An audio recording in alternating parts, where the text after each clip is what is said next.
Sus palabras inspiraron a los movimientos revolucionarios más influyentes del siglo XX y también sirvieron de base a las tiranías de Joseph Stalin, Mao Zedong, entre otros. Vivió una vida de pobreza y oscuridad en la que se contentaba de que otros fueran el centro de atención y en la que supo que sus ideas no se volverían realidad en su tiempo. Lo recordamos como el padre del comunismo, aunque lo que ocurrió en la Unión Soviética y en China no resultó siendo para nada el paraíso de felicidad que él mismo había predicho. Esta semana en Biographics vamos a descubrir quién era Karl Marx.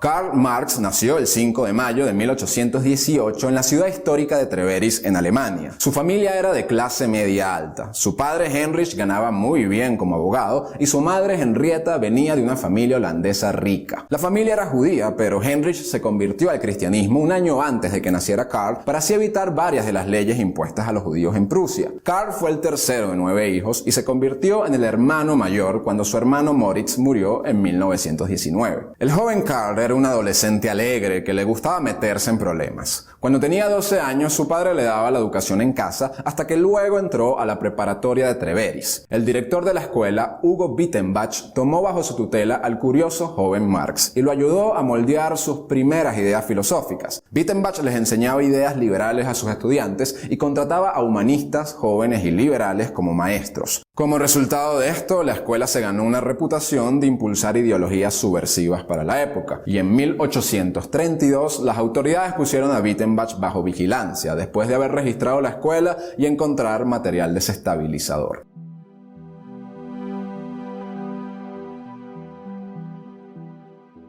Karl se graduó de la preparatoria a la edad de los 17 años. Siguió con sus estudios en la Universidad de Bonn y se inscribió como estudiante de leyes en octubre de 1835. Sin embargo, la carga académica del primer semestre se le hizo extremadamente complicada. Así que al inicio del año 1836 redujo su asistencia a tiempo parcial. Empezó a pasar sus noches en los bares locales y a veces se levantaba al día siguiente con resaca, lo que limitaba su concentración para cualquier tipo de estudio. En una ocasión hasta lo llegaron a arrestar por estar borracho en la calle. Luego de desperdiciar sus esfuerzos en la Universidad de Bonn por un año, el padre de Marx le dio un alto y decidió transferir a su hijo rebelde a la Universidad de Berlín, donde le ordenó que tomara muy en serio sus estudios. El verano antes de ser transferido a la Universidad de Berlín, Karl volvió a casa. Allí inició un romance con una joven llamada Jenny von Westphalen, a quien conocía desde la infancia. Y antes de partir en octubre para la universidad, Karl le propuso matrimonio y se comprometieron. El cambio a la Universidad de Berlín ayudó a Marx a tomar más en serio sus estudios. Allí reemplazó sus salidas nocturnas por una membresía en varias sociedades filosóficas. Le llamaba bastante la atención las ideas del filósofo alemán J.F. Hegel y empezó a desarrollar reflexiones de diverso tipo en varios ensayos y tratados. La gran carrera académica de Karl comenzó a decaer en mayo de 1838 por la muerte de su padre. Él sentía mucho respeto y cariño por Heinrich y quedó destrozado por su pérdida. Además, su padre siempre fue su sostén económico y le afectó perder de forma tan repentina esta gran ayuda. Para los Westphalen era un problema también, ya que ahora estaban convencidos de que Karl no iba a poder mantener a su hija como su esposa. Pero la joven pareja igual continuó con la relación, así fuese en la distancia.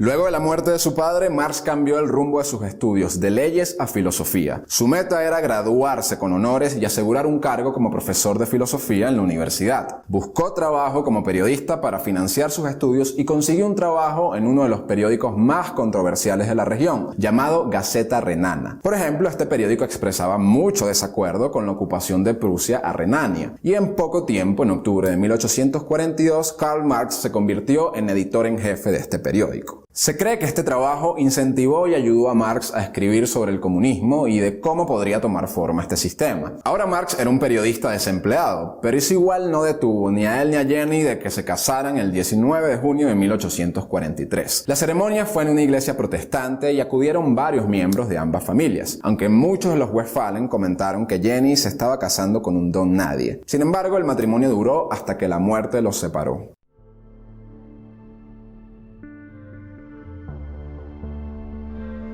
Carl y Jenny se mudaron con la madre de Jenny. Carl intentó recomenzar su carrera como escritor mientras eran mantenidos por su suegra. Consiguió un trabajo en un periódico cuya base estaba en Francia, llamado Deutsche Französische Jahrbuch, que tenía como audiencia a los izquierdistas radicales de Renania. El periódico fue fundado por un socialista alemán llamado Arnold Ruch, que se había establecido en París para llevar este periódico. Así que en octubre de 1843, luego de un ofrecimiento, Marx y su esposa se mudaron a París, donde también abordaron un barco con Ruch y su esposa. Para 1844, Jenny dio a luz a su primer hijo, lo que hizo que sus recursos se disminuyeran, por lo que los Marx tuvieron que mudarse a su propio apartamento. Mientras publicaba en el periódico, Marx y Ruch trabajaban en dos tratados que iban a ser muy controversiales. El segundo de ellos se llamaba Sobre la cuestión judía. Incluso cuando Marx tenía ancestros judíos, el texto tenía un tono considerablemente antijudío. En este tratado escribió por primera vez sobre el proletariado, una clase trabajadora de revolucionarios que podrían denunciar a la religión y a otros lazos culturales que impedían la unificación de las masas. Poco después, Marx siguió trabajando con Ruch al conseguir un puesto en un periódico llamado Bowers, que hablaba sobre los alemanes viviendo en Francia. Tanto en el diario anterior como este, los escritos de Marx empezaron a ganar una mayor audiencia. El periódico era financiado por la Liga de los Justos, que estaba conformada por inmigrantes alemanes que creían en un sistema comunista donde todos iban a vivir bajo igualdad económica. Mientras Marx trabajaba para el periódico Bowers, fue que conoció y se asoció con Federico Engels. Ambos hombres conectaron y la unión de sus ideas es lo que hoy día se llama marxismo clásico. Marx se inspiró en un reporte que Engels escribió llamado Las condiciones de la clase trabajadora en Inglaterra, y cada día tomaba más forma en su cabeza la convicción de que la clase trabajadora, tarde o temprano, se iba a alzar contra la clase burguesa opresora. Engels también venía de una familia rica y por muchos años ayudó a Marx económicamente más de una vez. Las ideas revolucionarias que Marx expresaba en sus escritos empezaron a hacer algo de ruido y pronto llamaron la atención de las autoridades prusianas, quienes lo presionaron para que abandonara Francia. El Ministerio del Interior cerró el periódico Bowers y le dieron 24 horas a Marx para que se fuese del país, por lo que decidió establecerse en Bruselas y su esposa e hija lo acompañaron unos días después.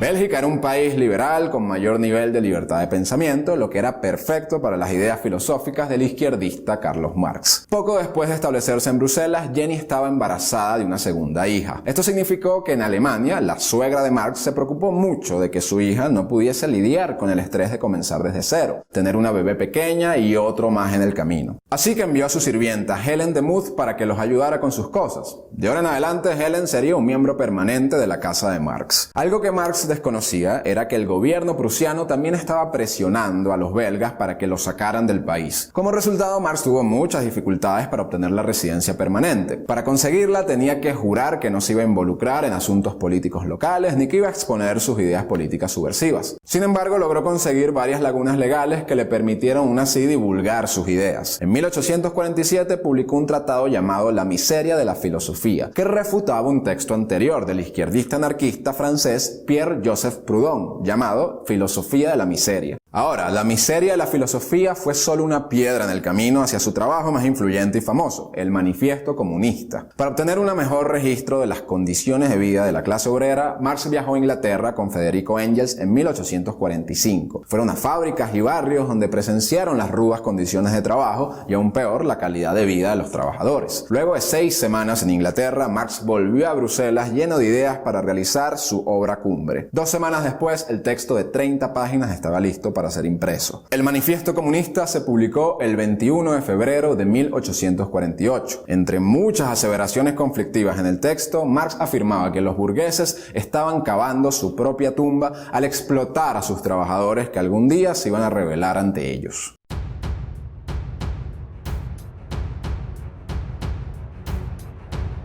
Luego de la publicación del manifiesto, estalló la Segunda Revuelta Francesa de 1848, en la que derrocaron al monarca francés del poder y crearon un nuevo gobierno democrático. En Bélgica, Marx fue arrestado por actividad subversiva y después de su liberación tomó la decisión de dirigirse a Francia, que era ahora una nación reconstruida y con mayor libertad para su actividad intelectual. La mudanza de la familia Marx fue posible por la herencia tardía que Marx terminó recibiendo de su padre. Gran parte de ese dinero lo utilizó para abrir otro periódico llamado llamado la Nueva Gaceta Renana. Engels también trabajó en el periódico dando las últimas noticias y acontecimientos de Europa. Poco después de mudarse a Francia, luego de la Revolución, Marx se unió a la Liga Comunista, que en ese momento estaba enfocada en prevenir que la aristocracia y la monarquía volvieran a restablecerse. Y los métodos de este grupo fueron tan drásticos y violentos que a ese periodo se le llama el Reino del Terror. Las autoridades francesas se dieron cuenta de que la Liga Comunista era básicamente el club de los jacobinos bajo otro nombre, lo que produjo una investigación oficial sobre la Liga, ya que Marx había sido arrestado varias veces antes. Al inicio, la policía no encontraba ninguna prueba que lo implicara en alguna actividad subversiva, y no hubo una acusación formal en su contra. Pero todo esto cambió cuando el rey de Prusia, Frederick William IV, mostró interés en detener cualquier tipo de movimiento revolucionario en su reino, así que no tomó mucho tiempo para que centrara su atención en el periódico de izquierda en París dirigido por Marx. Por segunda vez en su vida, Marx fue expulsado de Francia. Marx había puesto todo su dinero en el periódico. Al cerrarlo, se había quedado sin nada. Tenía lo suficiente para el pasaje fuera de Francia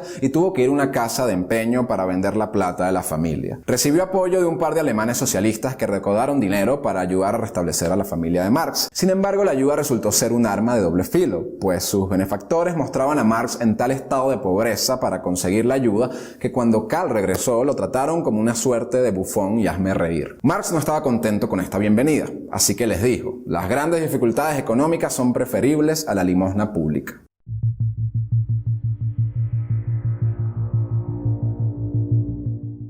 En junio de 1849 se reubicaron nuevamente los cuatro de la familia Marx. Esta vez el destino era Londres e Inglaterra. Era su jugada final para por fin establecerse en algún lugar y el famoso alemán apostaba a pasar el resto de su vida con los ingleses. Después de que Marx se estableciera en Londres, la disuelta Liga Comunista Francesa se reagrupó de nuevo en dicha ciudad. Los líderes del movimiento querían provocar una revuelta lo más pronto posible de las clases obreras de Londres con la idea de que esto se expandiese por todo el continente. Marx vio estas metas como poco viables y etiquetó a los líderes de la Liga Comunista como soñadores de lo irreal. Él estaba firmemente convencido de que dicha revuelta en efecto iba a suceder, pero creía que esta tenía que evolucionar poco a poco. No estaba muy preocupado si la revolución se establecía durante su periodo de vida. De hecho, él estaba satisfecho plantando las semillas que luego darían resultado mucho después. Y en efecto así fue. La primera revolución comunista no se llevó a cabo hasta 68 años después. En Londres, Marx se concentró en promover reformas a una baja escala. Defendía subsidios para los pobres y promovía el derecho al voto y la libertad de expresión. De hecho, por primera vez en meses en Londres, la familia Marx se ubicaba entre los pobres de Londres. Y esta sobrevivía gracias a la ayuda financiera que les daba a su amigo Federico Engels. En 1851, Marx consiguió un puesto como corresponsal europeo en el New York Daily Tribune, lo que le ayudó a liberarlo de esta dependencia económica. Al principio, Engels tenía que traducir los artículos que Marx escribía, pero en poco tiempo Karl había aprendido a hablar inglés y pudo traducirlos por sí solo. En ese tiempo, el New York Daily Tribune era el periódico más leído de los Estados Unidos. El periódico le pagaba 200 libras esterlinas al año por 2 artículos a la semana. Aún así, esto no era suficiente y la familia buscaba arreglárselas, pues el dinero, por supuesto, que no les alcanzaba. En 1852, Marx estaba preocupado por lo que estaba sucediendo al otro lado del Canal de la Mancha, pues había explotado una segunda revolución francesa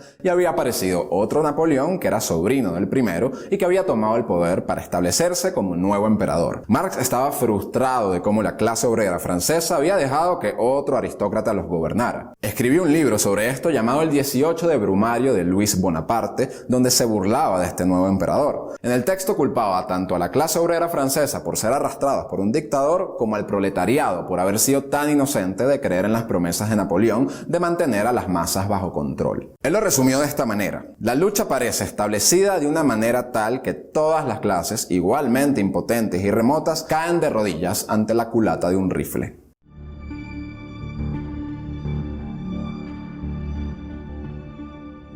Como corresponsal del New York Daily Tribune, Marx estaba en una posición única de dar una perspectiva diferente de la Guerra de Secesión americana. Pronosticó que la elección de Abraham Lincoln provocaría una guerra civil y que la guerra tendría un fuerte impacto en la economía británica, que dependía de las exportaciones de algodón del sur de Estados Unidos para su industria textil, y en ambos casos acertó. Y esta disminución del comercio fue llamada la hambruna del algodón. Muchos trabajadores de fábricas británicas perdieron su trabajo, dando al gobierno británico el incentivo para dar apoyo económico a los confederados. Marx consideraba que la posición de Gran Bretaña era bastante hipócrita, pues al haber prohibido la esclavitud, Gran Bretaña España lo que hacía era apoyar indirectamente la esclavitud en los estados del sur de Estados Unidos para así impulsar su propia economía. Sus artículos se publicaron en el Tribune sin problema, hasta que el periódico cambió su posición pro-abolicionista y pidió que se detuvieran las parcialidades. Desde ahora los artículos tenían que ser neutrales en su tono. Esto era algo que no le gustaba para nada a Marx y al poco tiempo decidió renunciar. Una vez más, Karl Marx estaba desempleado y fue en muy mal momento, con deudas acumuladas desde antes de salir del periódico. No conforme con eso, Jenny estaba enferma de viruela. Sin nadie a quien acudir, Marx pidió ayuda de nuevo a Federico Engels. Sin embargo, Engels estaba de luto por la muerte reciente de su esposa y no recibió de buena manera la carta de Karl pidiéndole ayuda. Luego de 3 días pensando en qué responderle, le dijo: encontrarás natural que mis propios problemas y tu frío recibimiento de ellos hicieron imposible responderte antes. Todos mis amigos me han mostrado en esta ocasión, que me ha llegado al corazón, más simpatía y amistad de la que pude esperar. Encontraste el momento perfecto para reforzar la superioridad de tus fríos procesos de pensamiento. Marx, por supuesto, se sorprendió y le preocupó que haya insultado a Engels. Le respondió rápidamente y en el proceso nos dio un vistazo de cuán desesperada era su situación. Mi esposa e hijas pueden ser testigos de que estaba destrozado cuando tu carta llegó y supe de la muerte, como si alguien cercano a mí hubiese muerto. Pero cuando te escribí en la noche, estaba bajo la presión de varias situaciones desesperadas. Tenía al administrador del casero en la puerta de la casa, el carnicero pidiendo mi cheque, escasez de carbón y comida y Jenny en la cama enferma. En esas circunstancias, solo el cinismo puede salvarme.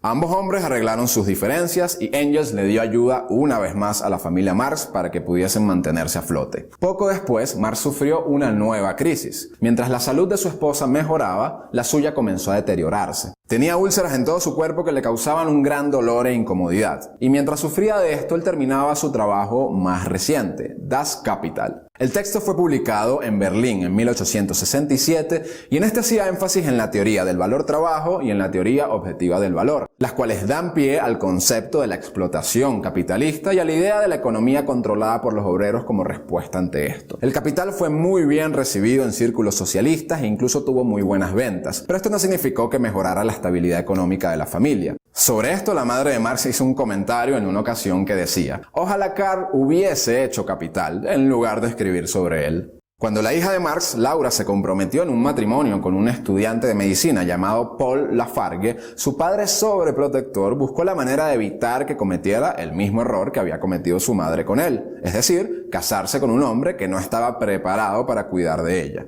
Se opuso rotundamente al matrimonio hasta que cedió un poco, cuando estuvo seguro de que el joven sí era capaz de mantener económicamente a su hija. Para 1868, Marx trabajaba activamente como embajador de una organización llamada Asociación Internacional de Trabajadores, que tenía como norte implementar el comunismo en el mundo entero bajo un mismo paraguas. En 1870, Francia le declaró la guerra a Alemania. Esto generó una división en la Asociación Internacional de Trabajadores, pues habían quienes estaban a favor de la guerra y había quienes estaban en contra. Marx quería que Alemania le diera a Francia una derrota total, ya que creía que esto iba a ser una oportunidad para el renacimiento del socialismo en Francia. Y en efecto lo intentaron. Luego de la derrota de Napoleón III, un grupo de miembros de la Asociación Internacional, así como de ciudadanos franceses, se unieron para tomar el control de París. Pero después de 2 meses de dura batalla, fueron derrotados por las autoridades francesas. Por ese corto periodo de tiempo, Marx vio la personificación de la rebelión del proletariado de la que tanto había venido hablando. Pero al ser derrotado por el sistema, expresó lo siguiente: la clase obrera no puede tomar la maquinaria hecha por el Estado y utilizarla para sus propios fines. Marx pensaba que para conquistar el poder debía existir una nueva infraestructura lista para poder así reemplazar a la anterior.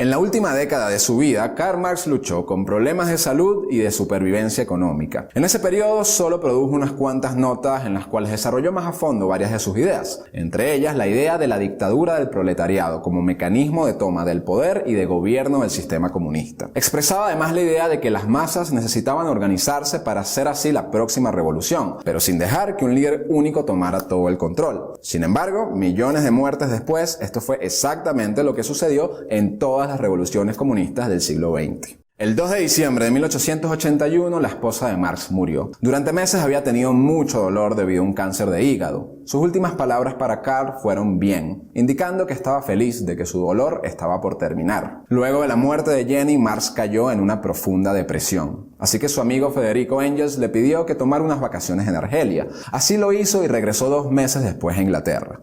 Pero justo cuando comenzaba a recuperarse, recibió otro duro golpe cuando murió su hija Jenny Caroline, de cáncer de vejiga a la edad de los 38 años. Marx perdió la voluntad de vivir cuando perdió a sus 2 Jennys. Aguantó por 2 meses más destrozado por el dolor y viviendo en la pobreza. Su final llegó el 14 de marzo de 1883, cuando su cuerpo se rindió por una combinación de dolor torácico y bronquitis. Y sí, Marx murió, pero sus ideas sobrevivieron y tuvieron un impacto enorme en el siguiente siglo como muy pocas ideas lo han tenido, tanto en la población mundial y en muchos intelectuales como en las tiranías que se inspiraron en ellas. Espero que hayas disfrutado de este video. Si fue así, por favor dale me gusta y suscríbete. También te recomiendo que actives las notificaciones para que te sigan llegando videos como este que estamos publicando todas las semanas. Muchas gracias por vernos.